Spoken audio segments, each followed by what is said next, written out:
Well, hi, everybody. Thank you for joining us live tonight. If you're joining us live, we're going to get the show started here in 1 second. I just want to give another minute for people to log in live.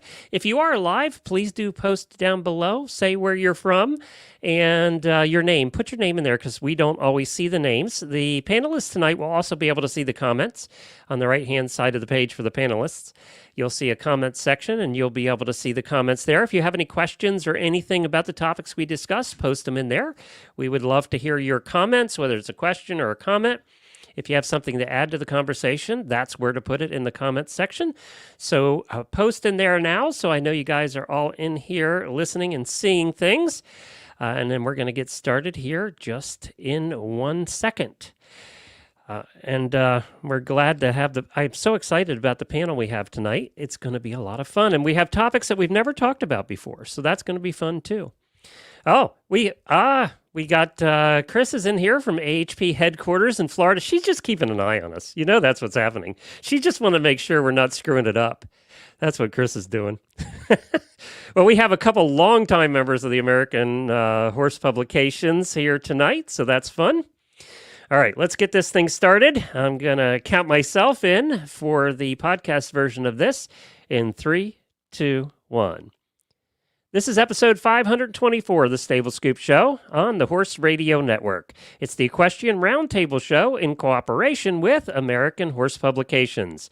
Our sponsor this episode is Purina Equine Senior. I am Glenn the Geek, founder of the Horse Radio Network and host of Horses in the Morning, the longest-running daily horse podcast in the world. And we have an anniversary coming up. Actually, November 1st is our anniversary. We started in 2010, so on November 2nd, we're going into our 12th year with a daily show. That's pretty extraordinary for the podcast world. Welcome to the Equestrian Roundtable, and we are excited to have you here. We are also excited that we're now broadcasting on the American Horse Publications Facebook page as well. So hello to all the fellow members out there. It was good to see you all in Dallas here last month. I will be your host and moderator, and I do have opinions, as most of you know, but I'm going to try and let the panelists do most of the talking tonight. I'll jump in when needed. If you were watching live, welcome. Be aware that if you can't watch the whole thing live, that's fine, because the recorded version of this will be out on the Stable Scoop podcast feed on any podcast player, and that'll be out tomorrow. So you get to catch the rest of it if you don't get to see the whole thing tonight. Tonight's topics include gambling, bitless competing, and horse resources. And I'd like to introduce our panel tonight. I am so excited about that. First, we're going to bring up the original Equinista. Her name is L.A., and she has been around AHP for about 1,000 years, I think, L.A. Yeah, I think possibly the Paleolithic era. And congratulations on coming into your 12th year. Does that mean you're going to be entering radio puberty? I think we're beyond that, actually. That's funny. I'll mention that to Jamie. L.A., you have been a member, though, of HP, seriously, for about, 30 years? Yeah. When I was wrapping up my equine business management degree at Johnson & Wales University, I thought that a great way to be professionally networking. I stepped into a job with the PR department for the U.S. Equestrian team, and to expand my professional network and, heck, make the kind of horsey friends that I wanted in my career, the first thing I did was become a member with the American Horse Publications. And it's just been the sweetest, grandest group of people, such a supportive and creative, professional atmosphere. I've never regretted it. It's a great place to be. And are those some of your awards behind you on the wall there? Yeah, possibly. I thought so. I thought I recognized some of them back there. Press club one might be thrown in there or, as well, but I've been around a while. Stamina, like with any good sport horse, is a key ingredient. If you can just stick around, you'll place more often. I think we're just too old and stubborn to quit, is what it comes down to. I think that's part of it. I don't know how to do anything else now, so that's true. So next up, we have somebody who's been coming on our shows, I think, since day one, way back, and that's Julie Broadway, who is president of the American Horse Council. Hi, Julie. Hi, thanks for having me this evening. I'm really excited about this conversation. Lots of good topics to discuss. And LA and I are old-time friends, and I'm excited about reconnecting with her. I've been an AHP member for probably 20 years, and it's such a great network and a great opportunity to just, have conversations with lots of people from lots of different breeds and disciplines and interest levels and those kinds of things. And Julie, she always hates it when I call her the big boss because she's president of the American Horse Council. I loved calling her the big boss. I just think that's fun because she hates it so much. And I tell you all the time, at our organization, we're small, we're lean, we all have to pitch in, roll up our sleeves, do whatever we do. So big boss means nothing. It's kind of that way here too, actually. When you run your own company, that's what it means. You just do everything. You do what you got to do. That's right. Well, next up, we are going to meet one of our terrific listeners and auditors. An auditor is like a super fan of the Horse Radio Network. And we have about 500 of them. And Elizabeth is one of those. Hi, Elizabeth. Hi. Thanks for having me. Elizabeth, where are you at? I am right outside of Frederick in Maryland. Oh, cool. Yeah, we were there. Yes, I almost made it to your party at Jacqueline Burke's, but my in-laws were in town. So. Oh, well, you should have come. You would have had a better time. Believe me. I can't say anything else at this point. I hope they're not watching this. They are. But yeah, no, I had every intention of coming, and then that was our biggest meetup when we did the road show in Maryland at Jacqueline's. I think we had about 30 people there at her farm. Yeah, it broke my heart listening to it because I was like, oh, my husband would have been totally in on all those games, and we would have had a good time. But next it was time. a lot of fun. That was a great stop there in Maryland. And she, by the way, let's congratulate her. She might be listening to this. She had her she was very pregnant when we were there, and now she had her baby, so little boy. So congratulations, like a couple days ago. So congratulations to Jacqueline Burke.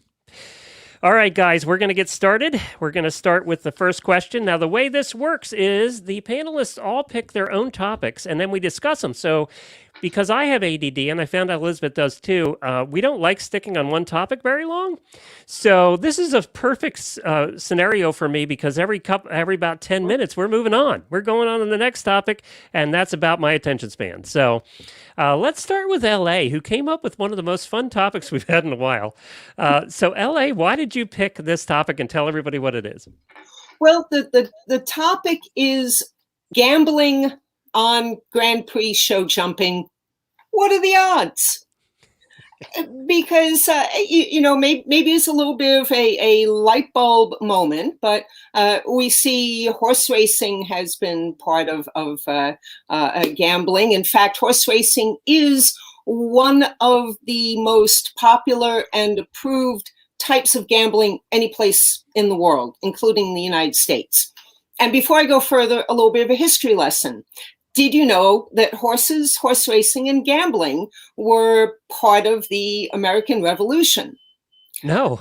The 13 colonies, and including the construction of Jamestown, were funded by the colonists ran lotteries. Lotteries essentially gambling, and the pots and what was won went back into the community to help build and strengthen and establish what we know as early America. Well, the British Crown didn't like the idea of the lotteries, and the lotteries, of course, included horse racing. So the British Crown told the colonists, you can't hold these lotteries anymore. And that became one of the issues of contention that led to the American Revolution. So it really wasn't tea. It was the fact that we couldn't gamble anymore. That sounds like America right there. We could not gamble on fast horses and fast times anymore. And we were hugely affronted by it. That makes more sense now. The tea was a good cover story. Yeah, it's all coming together. But you fast forward, bookmakers didn't pay taxes, so by the turn of the 19th century, bookmakers were bad. But then parimutuel betting, which was actually introduced at the Kentucky Derby, was good because a portion of the purse would go into the state coffers. So governments thought parimutuel wagering was okay.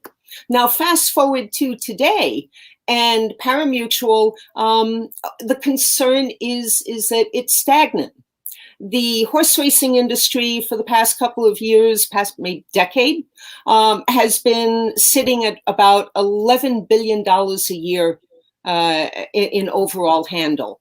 Meanwhile, there's something called fixed betting.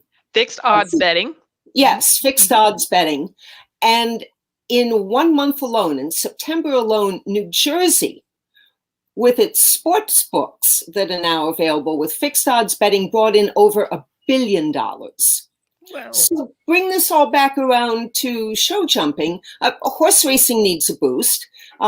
Racing is not tied to casinos the same way. Decoupling has actually, I think it was the president of the Standardbred Owners Association has said decoupling is the existential threat, not only to racing, but to agricultural industries. So we need to boost racing. We have this new type of betting, the fixed odds, which doesn't work on the same platform as parimutuel. So it's opening up a whole lot of new opportunities and possibilities. And let's face it, show jumping is as easy to understand as racing. Whoever goes around the course the fastest and knocks down the least amount of obstacles wins. We have Calcuttas already in barrel racing, show jumping, and in some show jumping events and in reining. So why can't we take that up to the next notch and then use a portion of that money for things like, well, addressing suicide rates among veterinarians, rescue rehab programs, retirement for horses. If we need to find cash, why don't we think about expanding our definition of what gambling on horses means? Anybody? Thoughts? I'm so intrigued with this. You know, at the American Horse Council, it's where I work. You know, we deal with a lot of gambling and racing issues, and I just think she's onto something. There could be some potential there, and the concept's not that far out. It's just a matter of opening people's minds to the ideas that, you know, there are other forms of gambling that could be done in other aspects of the horse industry. And with the online sports betting books now, where you can do it online, and everybody's betting on every other sport. I mean, if you think about it, almost every sport you can bet on now in the sports books. And I did see an article recently about this, LA. So this is not a unique concept. I did see an article about betting on show jumping. You know, it's starting to be discussed, and literally just hours before this show, an announcement by an international gambling group called SIS Data and Content is investing in a U.S. subsidiary, specifically to focus on new opportunities with fixed for horse racing and esports, which are two that I guess are the biggest challenges to kind of get around wagering regulations. But they think that there's more opportunity, that there's billions of dollars in opportunity, especially since right now, no U.S. sporting app includes horse racing. And you have the leader here at SIS saying that's a race to the bottom if a sports app doesn't even see you as a sport. Well, I also think it's appealing, LA, that it opens a new marketing avenue for the whole, you know, show jumping world. I mean, people who come to bet on one thing, but get intrigued with another betting opportunity, suddenly get exposed to a new sports. That's what sports betting did to a lot of sports that people wouldn't normally be involved with. If we could showcase show jumping, but to a new audience, that would be awesome. Hey, Elizabeth, would you bet on McLean Ward or Laura Kraut? Are you going to get into this one? Huh? So, I don't know. I don't gamble. I just don't follow that. But I can tell you, trying to drag my husband to any event, like he's all about the show jumping because it's a score. Mhm. These are the sports. And so, and we did watch cross country last weekend at Fair Hill, and he was like, this I can get into. Dressage, not so much, because it's not necessarily a competition, but watching show jumping and being able to kind of, I guess, follow it a little bit better. My just playing devil's advocate. So, there are a lot of people in the equine industry that are vehemently opposed to racing just because of the reputation it has on welfare of the horses and the horses that don't make it. So not that I'm saying that, but how would you, what would be your answer to that, to not get pushback from the other people, and how that, the betting on show jumping would benefit, the money raised or profited would benefit people? I know you had said that you had mentioned a couple. Oh, sure. That's Sure. a good point. I think between the mega size equestrian centers that we now have, we have larger venues than ever. And I think Kentucky just announced that it's building a new racetrack. I think there's going to be 2 sites for it. Imagine if we could showcase the American Thoroughbred, both as a racehorse and as a show jumping athlete, at one venue. And as far as the concerns about welfare, imagine if we could bring in enough money that we could bump the purses up a year or two. I personally would love to see the Kentucky Derby. I would like to see the Triple Crown offered for 5 or 6 year olds. 7 is when the plates really close. I'd love to have 7 as a cutoff. But if we could if we had the money and the paradigm shift to be able to put behind a goal like that, because really all racing is doing is following the money.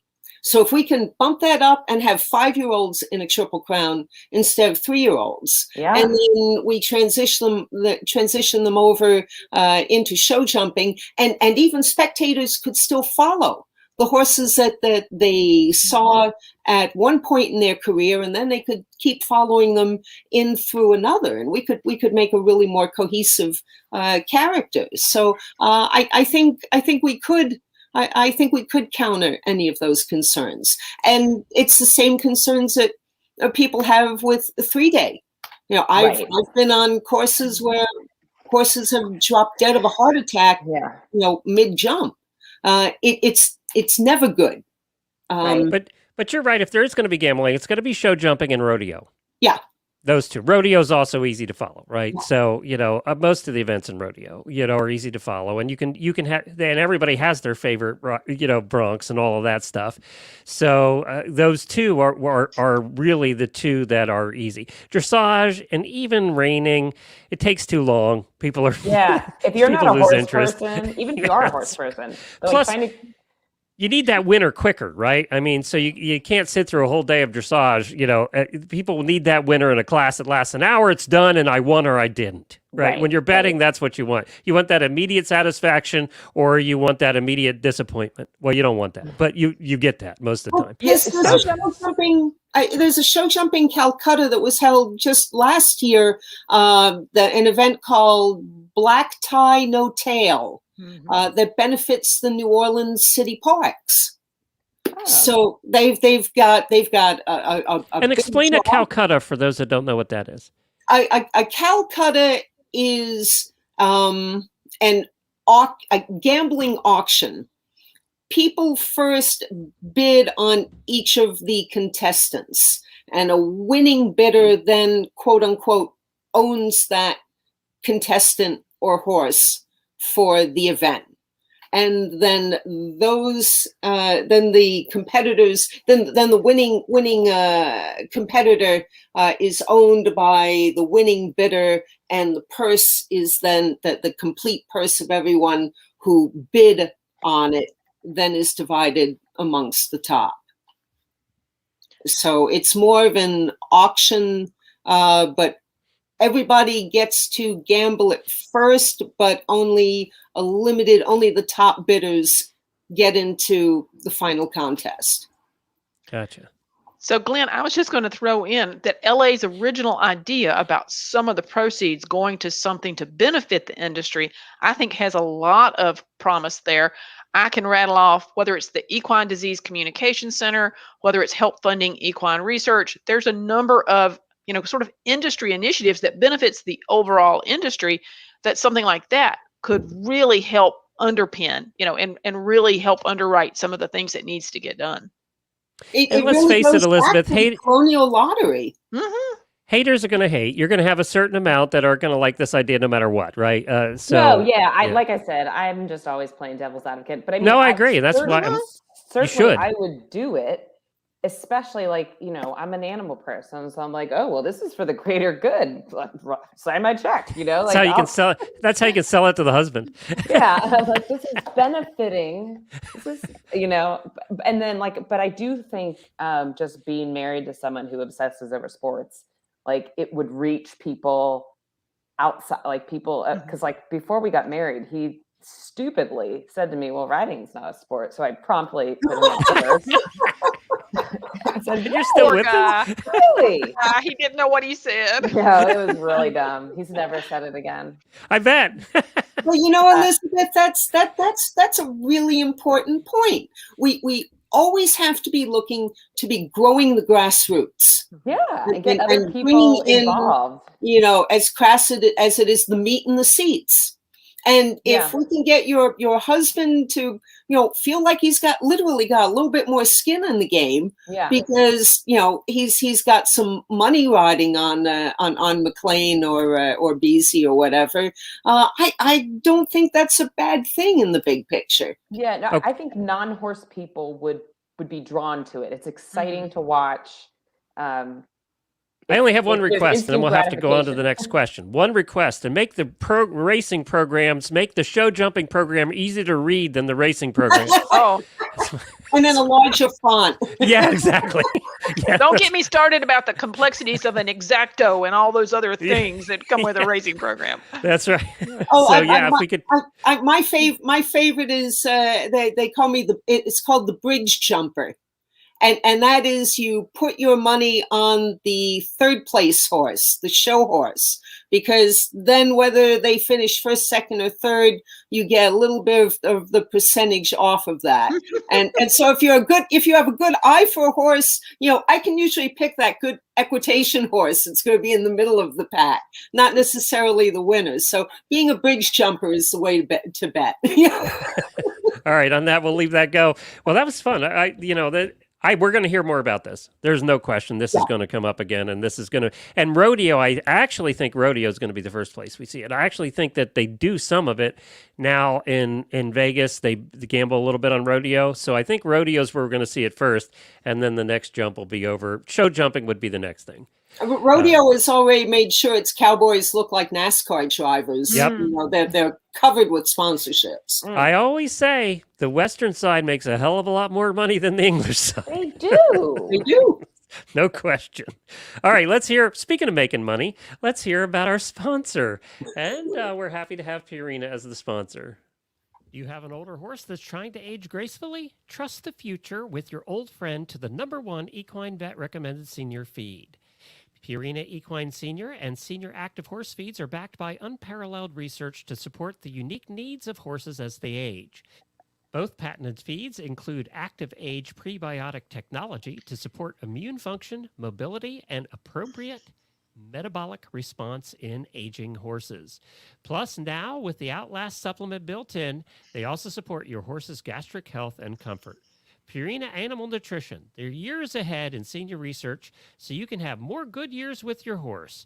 Put their research to the test at horseinnovation.com. That's horseinnovation.com. Well, now, Julie, we're up next with your question or topic you wanted to talk about. What was that? So I'm really interested in getting people's feedback and reaction. At the American Horse Council, we have a lot of folks that are contacting us very nervous about climate change and how it has affected hay prices. They're a little bit anxious about what the fall and winter is going to bring as far as their financial obligations. We were talking pre-show about how we're seeing rising prices in a lot of areas, whether they're part of our industry or not. And so I thought it would be a good conversation to have about, what resources are available out there to horse owners who find themselves in a difficult circumstance. We want people to hang on to their horses, keep them at home, and be able to, be that responsible horse owner. But suddenly, if they find themselves between a rock and a hard place and they need a hay bank or they need feed coupons or whatever it is they need, how do they find those things? So that's really my topic, is what's out there for folks who are searching for those kinds of resources, whatever they might be. So tell us, what is out there? So I think some great things are out there. So Home for Every Horse in Purina, who is our great sponsor here, offer feed coupons. You have to apply to get those feed coupons, but they're great resources. They come out in the spring and in the fall, and people really appreciate those. There's Vet Direct through AAEP. So if you have a need for some veterinary care, veterinarians have signed up to be part of Vet Direct, and you can get some discounts on some of your vet services. We have a lot of states that offer, and state horse councils that offer hay banks, and they offer farrier services and other things that are out there. So there's a lot of different ways to go about it. And I was sharing pre-show about people call us all the time and they find themselves in a circumstance and they say, I really don't want to surrender this horse to somebody, and I really don't want to have to put it down, but I need some help. And what are my options? There's lots of ways to go about it. And I think you just have to figure out what the network is. And that's what the United Horse Coalition is all about, or Home for Every Horse, or Equus Foundation. And heaven forbid, some people don't like them, but ASPCA has some great programs and others. So lots of different ways to go about it. How concerned are you on a national level? I mean, you're there in Washington. You're hearing this all the time. How much are you concerned about inflation? It's, I've seen in the last 3 days, and Elizabeth will vouch for this, I've been preaching the inflation thing for the last year, that it's going to be an issue. And now we're starting to see the mainstream press really focusing on how high inflation actually is. And it's much higher than people thought. Is it a concern that we're going to see a lot of people not being able to afford their horses? I don't know if I'm going to be too alarmist about it, Glenn, but I do think we are sensitive about it. We are seeing increases, like I said, hay prices for one. We're seeing fuel prices. We're seeing other kinds of things that are sort of choices that people are going to have to make. If I've got to choose between, feeding my family or getting to my job by driving my car versus, doing a certain kind of preventative care to my horse, like a worming or something like that, people have to, make those tough decisions. And that's what we're here for at the United Horse Coalition, which is part of the American Horse Council, is to help people find ways to navigate, those kinds of things and help them figure out how to find what they need and get those kinds of services to avoid having to surrender horses. If you're watching live right now, I'd be interested to know what your gas and diesel prices are where you live, and say where you are, what state or wherever you are, and what your prices are. I noticed here, gas along the highway here is at $3.50, and diesel's at almost $4 here in Ocala, Florida now. And Elizabeth, you said before the show you were just in California. It was ridiculous out there. It's always ridiculous out there. But $5.25. Whoa. I didn't look at diesel because we had a car. Well, that means it was $6, right? Yeah, exactly. Yeah. Holy cow. I think LA, diesel, thoughts? I think diesel was about $4.75 around most of the truck stops between Chicago and Dillon, Montana, for the conference out there. And I will say that the most upsetting and terrifying thing was driving across the Midwest and seeing how burnt and dry the corn and the fields and the hay were. Glenn, if you were talking about inflation on the horizon line months ago, I was already concerned about what the prices are going to be for grain as well as hay. I think the climate and what happened this summer, to see it with my own eyes was really terrifying. We live in Florida, so we always see the highest prices for hay too. It's always a lot higher down here. So yeah, we were a little nervous about that. Elizabeth, let's go away from horses a little. Let's talk about everything else. Have you seen what are the things you've seen going up the highest in your life, in your everyday life? I said gas, groceries, just commodities, just feeding a family of 4, grocery bill not being extravagant is, $250 at a minimum. Daycare prices for any of us that have kids, riding lessons. What do you pay for daycare? I don't have kids, so I have no idea what that costs. I do not pay much. Okay. He's 3 and it's $250 a week. And that is a bargain. See, that seems like a lot. I'm like, if anyone's watching this, they're going to be like, who is she? If you're closer to like DC or a city, we live pretty rurally. Now, if he was potty trained, I think it would be a little bit less, but he's a boy and he refuses to do what he's told. So, but some of the closer, before we moved out here, we lived closer to like Annapolis, and a lot of those centers for children under 2 were between $400 and $500 a week. How can you afford that? I don't know. How can anybody afford that? I don't know. And then even like we have we bought this farm about 2 years ago, and while it's small, it's still a lot of work for us city people that decided to get our own place. And I was trying to find a kid to come just help with yard work. I said $15 an hour. I couldn't find anyone. I was told you have to do 20 a minimum to get anyone to come out and help you. And I live in the middle of nowhere. I'm like, I can't pay $20 an hour to a teenager. I don't like. It's a lot of money. Yeah, I am a little concerned about the prices. I mean, at some point that causes the rest of the economy to, what we see as a bubble now will pop. I mean, inflation will do that eventually. So, yeah, I mean, I think it is something that we should be concerned about. Fear mongering, I don't know. I think it's a reality. It's, people forget that the economy goes in cycles. It always has. L.A. and Julie, we're old enough to remember those cycles, right? I remember I graduated in 1980. In 1980, the gas prices were through the roof. Interest rates were 20%. If you got a mortgage, you were paying, 15, 20%. It was just ridiculous. Yeah, it was ridiculous. Gas lines. I remember my dad, couldn't go to work one day because it was only every other day you could get your gas. So can you imagine that? Can you imagine telling people they can only get gas every other day now? So even license plate numbers. Yes, exactly. Glenn, I have a professional colleague who is predicting, he's in the equine industry. He's predicting we're going to see the bubble pop in 24, 25. He's already told me that's what he thinks. He says, I don't think we can keep going. He's talking about housing prices and all these other things that are going up and up. I think it's going to be before the end of 22. I'm like, okay. I think it's going to be sooner than that. I don't think it'll be that long. I think before the end of 22, we'll see a correction. So, I don't know how big, but. Glenn, the other thing I was going to throw out as we think about, challenges that people have, climate change is causing a lot of unusual weather patterns, whether that be, drought or whether it be a hurricane or whatever it might be. And so I want to really encourage people, make a disaster plan, figure out how you're going to evacuate, microchip your horses. We offer free microchips at the United Horse Coalition.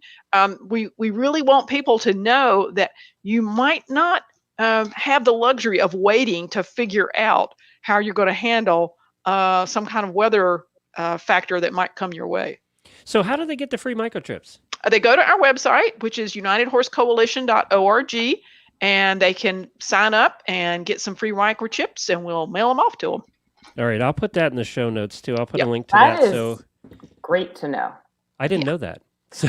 My one horse is microchipped because the breed registry does it, but the other 2, I'm like, I wouldn't my vet offered it for my dog, but I've never had it offered for my other 2 horses. But that makes sense. Why wouldn't I do that? Well, in one of the last big storms that we had, people were having to let their horses loose because they didn't know what they were going to do with them, and they were spray painting some kind of phone number on the side. And of course, it's pouring down rain, and the paint's running off, and so somebody comes along and finds this horse, but they can't reconnect the owner and the horse.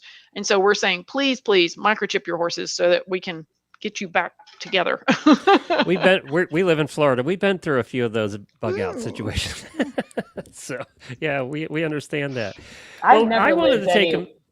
Go ahead. I was gonna say I've never lived anywhere where I've lost electricity so much, and then I've never had a well. So when we lose electricity, we lose water, Water, and that has yep. been That's bad tough. terrifying because I have 3 horses. Like I'm like my kids will be fine. We've got toilets that are half full, but I'm like, how do you give water to horses?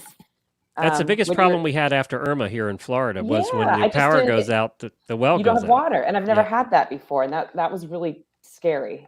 Yep. And we had to go find neighbors who had generators. That's the only way they could run the well was Yeah. through the generation. You had to bring big barrels over and fill them up in your truck. And Yeah, yeah, Well, when you're trying out to 8 price- days, that was, yeah. Yeah, well, if you price generators right now, it's pretty high, Yeah, I bet. really high. All right, let's go on. We'll get to our final question in a second, but first I wanted to talk to all of you a little bit more and have everybody meet you a little bit more. And also, before we do that, let's talk a little bit about American Horse Publications. You know, what American Horse Publications is a group that kind of unites the horse media. And I guess it used to be writers and journalists and photographers in the beginning. And now they branched out and they have podcasters and social, we have bloggers and all different kinds of people in the horse world, as long as you're in the media of some sort. And it's been around for over 50 years. They have awards. They have programs for youth coming up in equestrian media. All kinds of things like that are available. As a matter of fact, one of those youth winners years ago, I just hired to help us out at the Horse Radio Network here today. That hasn't even been announced yet. I won't even say her name at this point. But yes, she just signed the agreement today. So, and I met her at AHP. So it is a good organization. Go to AmericanHorsePubs.org if you want to find out more about that. All right, let's meet you guys in a little bit more detail. Let's go to LA first. So LA, what are you working on right now? What's up? Oh my goodness. Let's see. Right now, I don't want to give too much away, but I'm working on a very exciting piece for the plaid horse, which I would say if it wasn't that it's sort of a sort of Tiger King meets the hunter jumper industry. I love that. And of course, Plaid Horse, the Plaidcast is part of the Horse Radio Network. So yeah. And so that one is being carefully looked at. And then I did a great piece recently with the founder of the Saratoga Polo School, Mario Dino, who's originally from Buenos Aires, and he's transplanted to part of the year in upstate New York and the other part of the year down in Florida. And he has this amazing kids program because, of course, as we've all probably noticed during the this pandemic, that riding lesson barns have waiting lists. Mm-hmm. Everybody is riding. It's a real boost. And Mario has this wonderful, wonderful program for young people who get to learn polo. And I actually got to take my first lesson right around my 60th birthday. And it was, jolly good fun. I'll do it again. Did you hurt anything? Did you hit your head? Did you whack yourself? No. Okay, I had a young horse that spent a little bit of time popping up and giving me some added leverage, but I felt just like being in The Maltese Cat, the Rudyard Kipling short story. Well, that's great, and I was trying to think before we started this when we met. It's years ago. I don't even know when. I think I was with Equisearch.com when you started the radio network. That might have been when Yahoo was popular. I mean, way back when. I honestly can remember being Western content director with Equisearch and going online and counting just a little over 300 websites related to horses and thinking, this is easy. If I just check out one a day, I'll know everything that's on the internet in a year. Well, it's good to have you here. I'm glad you agreed to do this. Yeah, let's go next. Julie. So what's the American Horse Council working on right now? What's the hot topic? So I'm going to first invite everybody to join us on October the 28th for our annual congressional fly-in. We're doing it virtually this year, so you can stay home and do it via Zoom. But we have a whole lineup of congressional members that are going to come and talk to us about all the hot topics. So I'm really excited. We're going to hear about the Great American Outdoors Act, which everybody's excited about, how we can expand trails and maintain trails. We're going to hear an update on visa challenges. You know, we use a lot of foreign workers in the horse industry. We need more visas. So how can we go about doing that? Where does that all stand?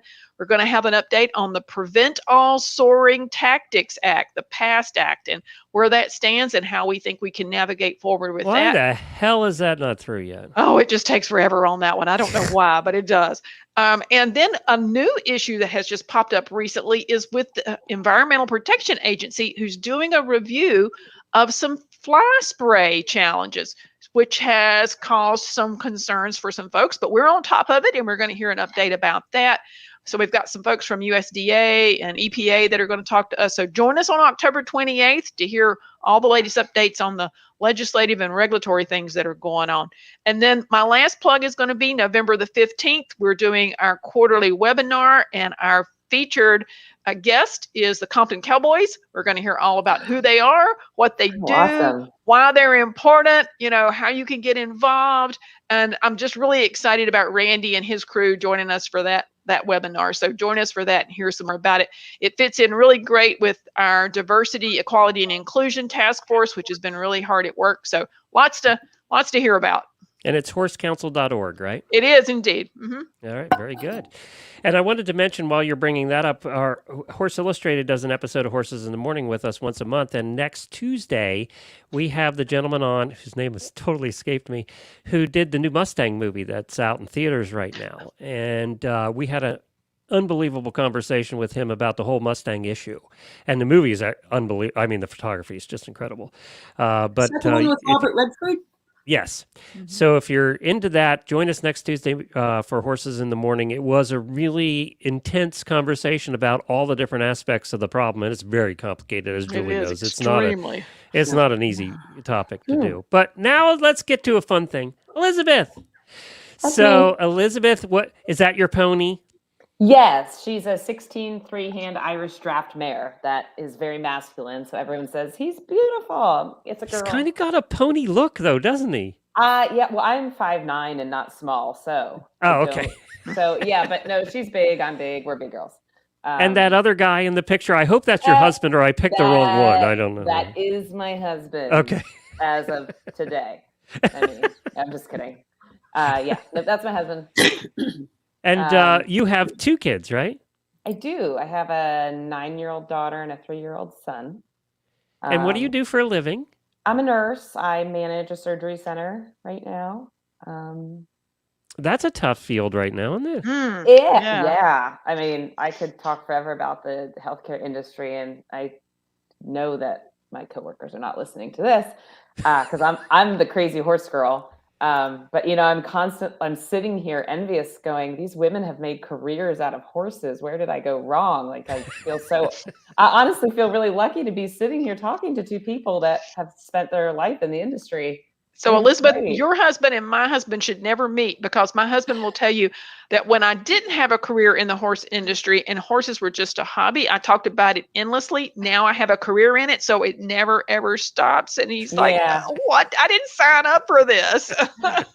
I'm like, wow, like I didn't, you know, I didn't come from, my family doesn't know about horses, anything. And so it really wasn't, I didn't know that I could make a career out of it. And so I think that's really awesome. Yeah, my primary care doctor rode her whole life, got out of it, and in the course of visiting with her, she was like, "Yeah, you know, I'm thinking about getting back into it." I'm like, "Girl, you bet you are!" And next day, I dropped off a stack of magazines for us, and the front desk is like, "What is she into now?" It's like, "No, it's what she's always been into." Yeah. Your doctor is a horse person. I had a really amazing friend that took my mare when I was pregnant with my son. I open book here. I have depression, and when I was pregnant, my meds changed, and I couldn't take care of my horse. And she stepped in and leased her for me until I had my son and could get back together. And it was just like, she's a huge part of my life. And people step away from it because they have other things in life that are just demanding, but you always find yourself going back there. You know, it's like, no matter how many times life pulls you this way, you're like, and the horses, you know, that's the constant, you know, it's one of the best parts of my life. It's why we live in the country. You know, what's funny is you were talking about being envious of them. And I was thinking, as you were saying, a nurse, what good experience I had with all the nurses I dealt with last year when I was sick and, you know, in and out of the hospital and all that stuff. I just love the nurses that I dealt with there. So God bless you all, because I'm glad you're there. Well, we like 99% of our patients, you know, most people, I bet you are a wonderful patient. Some people are not. Nurses are horrible patients. I learned a long time ago. I learned a long time ago, you be nice to the nurse and you're good to go. Yeah. I mean, you extra ice cream for me. Yeah, I mean, it's good. There's always a job, you know, nurses, but the healthcare is very stressful right now. It's just, I met a every lot of day changes. I met a lot of traveling nurses. Because that's where the money's at. And they all live out of RVs. And some of them are horse people, and all they do is they find a barn wherever they go that they can ride at or take lessons or whatever. And they're living in their RVs, and they're taking in the bank because they're getting paid a per diem that's a lot more than they're paying for their campsite. You know, a lot of money. Yeah. If I was 20 years younger, I didn't have kids. Those darn kids. It's hard to move around with them. They want you to come home at night. They expect you to keep showing up. All right, let's go to the last question. And this is Elizabeth, so tell us what your topic is. It is more just a curiosity. So I'm curious about why why certain disciplines don't allow any sort of bitless bridle or headstall tack. I know show jumping and eventing do, but in dressage you can't. And you know, I'm reading, and I understand that in the wrong hands, a hackamore can be, you know, incredibly damaging to a horse. But so can a bit. Exactly. So that's why I was like, I've seen some so I was looking up dressage legal bits, and you know, I've spent most of my life in a snaffle. And if you look at that picture that I put of me on my horse, who I jump and cross country, I'm trail riding her in a rope halter. Because she's a happy girl in a rope halter. We go through water, she can drink, she can eat, and she's responsive in it. And I don't necessarily ever think I need to do dressage in it, but I have friends who are like, oh yeah, we don't do eventing. You know, she can't handle a bit. And I do have a mare she's a brood mare, but she's always been fussy around her mouth. And I got her mouth x-rayed, and she had a remnant of a wolf tooth. And so we got it extracted, and she's 14 now. And so while she's better, she just is unhappy about anything in her mouth. And I think, well, how would I do dressage with her? Like, I don't know how I can get her to relax when for 14 years, having something on that part of her mouth has caused pain. And so, you know, I'm just, what keeps certain disciplines from, like, why do they allow bits and shanks and curb chains, but not a rope halter or a bitless bridle, side pull? You know, that. I don't know. Julie, LA, any thoughts? Go LA. No, I was going to say, go ahead. I was just going to start with quoting the line from Fiddler on the Roof, tradition. and that is, you know, the recalcitrance of entrenched tradition is my jumping off point with that. Julie? So this is a really intriguing topic for me, because the breeds and disciplines that I have grown up with have never had a conversation about bitless bridles. I actually had to go do some Google research. Tell me a little bit about bitless bridles. And I'm really intrigued with this, because I can see how a number of owners would say, this might be a good solution for the challenge that I'm facing with my horse. Yet some of the research comes back and says, well, you know, bitless bridles may have some challenges too. They might cause a little more constriction on the nose and those kind of. So I just read the research that was here, and I'm like, I don't know. But I totally agree with LA. I think it's just a matter of tradition and people not being open-minded about how bitless bridles could be applied. Because if you can use it and your horse is under control and you can, do whatever you need to do with it, what difference does it make if it's a bitless bridle? If you're getting the job done. I'm going to come out as a bitless bridle user. Literally, my whole life, I had what was called in the 70s a jumping hackamore, and darn it, I wish I still had that sweet piece of equipment. But I jumped, and it was 4-H. It wasn't recognized shows, but for 4-H and for local competitions, I jumped in that. I haven't ridden with a bit in the last 2 years. Over the course of my career, I had the pleasure of meeting Dr. Cook, who created the original bitless bridle, and did a study. And he's a brilliant man. I think he's a professor emeritus at Tufts, and his expertise is in respiratory and anatomy of the equine face. And I'll say that I have always felt that I feel safer and have more leverage riding off the horse's face and from the pressure through the pole and both sides of the cheeks than just trying off the bottom of the jaw and the bars of the mouth. Yeah.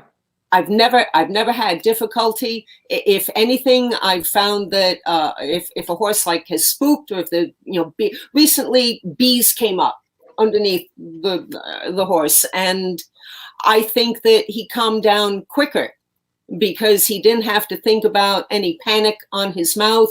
His head and neck was still free. I would even go back to say I've watched Linda Tellington Jones. Linda Tellington Jones, when she takes the bridles off and puts the hula hoops around the neck, and you see every horse relax, and their top lines are beautiful. The riders are like, oh, what am I going to hold on to? Oh my God, what happened to my bridle? The riders get tense and the horses relax. So I think bitless is just a matter of relentlessly drumming at regulations and board members to see that there's a demand for it. And as we go into more of a natural horsemanship approach to how we work with our animals, I think we'll choose less steel to do it. Elizabeth, I think there's hope too, because look, we got helmets into dressage, international level Grand Prix dressage. We have helmets. And helmets. Whoever thought that would happen? Helmets in bull riding and barrel racing and. Yeah. And I think tradition is the answer to that. And it's funny because Julie, you brought up the problems that people have found with certain people argue about bitless bridles. Well, as you know, you're in a position where I could argue the opposite of everything in the horse world, right? I mean, we could all argue both sides of every story. But I've worked with the United States Equestrian Federation for years on a number of things, and so Elizabeth, it's a matter of somebody putting in a rule change and letting it get out there, and people start to digest it and process it, and it may take a couple of years, but you just have to Glenn's point, you just have to kind of keep plugging at it. I mean, we got mules in, for God's sake. Right. Whoever thought that would happen? Hey, and recently there was a change to the color of the coat you can wear, right? I mean, that's a big deal. Yeah, It is. yeah. Do hunters allow bitless bridles? I don't think so. I don't think so. I wouldn't think so. I don't think so. I bet my guess is they would. I mean, don't they need a standing martingale, right? Isn't that kind of part of the uniform? Yeah. I don't know anything about hunters. Ignore me. All right, ignore me too. Send all hate mail to Jennifer at Horse Radio. HorseRadioNetwork.com. That's correct. She gets all the hate mail. I don't know anything. Elizabeth, all right, guys. I'm a hardcore bit person until recently, and I've ridden English, and I rode with a friend who she camps, and she's a rope halter and does a lot of natural horsemanship. And my mare broke the reins, and so I put on the rope halter, and I was like, wow, this is lovely, she's fine. So I tend to trail ride in the rope halter just because I do think she should be able to eat and drink. That one trail ride we did at Fair Hill was almost 4 hours. And we stopped for lunch, and she's fine. Like, I'm like, she's not going anywhere.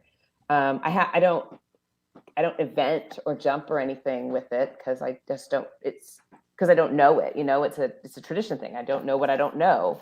But I do love trail riding, or even just. Sorry about the cat. Okay, well, who's the cat? You have to introduce it. They make an appearance. You have to introduce them. Micromanager says, That's right. Nope, that's a rule. It's Josie. "Where's my temptations?" She's got a lot. She's a cat dog. She thinks she's a dog. No, but I think everyone. I just I don't understand why you shouldn't be able to. They say they want to make it a level playing field, but we all know nothing's a level playing field in the horse world. And what about drop nose bands and curb chains and flashes and everything else? Like, I don't know. I just don't buy the argument that a hackmore is that much more harmful to a horse than any of the bits that we see in dressage. I mean, come on. Yep. Well, we're going to leave it at that. We're going to let Elizabeth have her be the final word on her own topic. Sorry. I love to talk. LA, where can people find you? Hey, people can find me on Facebook and Instagram and Twitter and LinkedIn, LA, Sokolowski. That'll get you started. All right. Or let me bring up your, here we go. If you look up the original Equinista, it shows up. You show up. Because you can't spell her last name, nor can you say it. So that's why she always goes by LA, because nobody knew how to say her name for the last 30 years. So. You notice I didn't say it at the beginning. When I was little, my mother taught me to sing it, to pronounce it. Sokolowski. I don't. Yes. Yeah. All the years I've known you, I've only known you as LA. I never knew your last name. So there you go. It works for Cher. So what the heck? Yeah, and Madonna works for her too. So yeah, we'll go with LA. We'll stick to that. And Julie, remind everybody where they can find the council again. So the American Horse Council is www.horsecouncil.org, and I'm Jay Broadway at horsecouncil.org. Very good. And Elizabeth, you're on Facebook. I'm just me, and I lurk in the auditor room. Yes, and you will find her in the auditor room, and I'm sure a lot of the auditors will be listening to this because they love to meet each other. And auditors, as I mentioned, are super fans of the Horse Radio Network. There's some advantages to being an auditor. They get prizes sometimes that other people don't get, but the big advantage is it's really become a community in the auditor Facebook group, which is a closed group. It's a very positive place, and like when we did our roadshow this year, we stayed at 14 auditor farms around the East Coast, and we're going to hopefully do the middle of the country next year. But so thank you for being a listener and also for being an auditor, Elizabeth. Appreciate it. Thanks for having me. And if you missed any part of tonight's show here live, you can go to stablescoop.com. That's where most people listen. It'll be on the podcast app tomorrow. This episode will show up. We'll post links to everybody where you can find them there as well. And if you would like to be a guest, if you would like to be sitting where Elizabeth is right now, or if you're an AHP member and want to be sitting where LA and Julie are, then you can contact me through the Horse Radio Network. Just send a message through horseradionetwork.com. We have 20 different shows over there that you can listen to. I host Horses in the Morning, and this show, Horses in the Morning, is on 5 days a week. We have a little fun. It's basically morning drive radio for the horse world. It's silly, it's entertaining, and you might learn something along the way, but mostly it's just silly and entertaining. But if you want the serious shows, go over to horseradionetwork.com and you'll find the rest of them, including the Plaidcast that LA talked about, the Plaid Horse Magazine. They do the Plaidcast. Thank you, everybody, and happy scooping.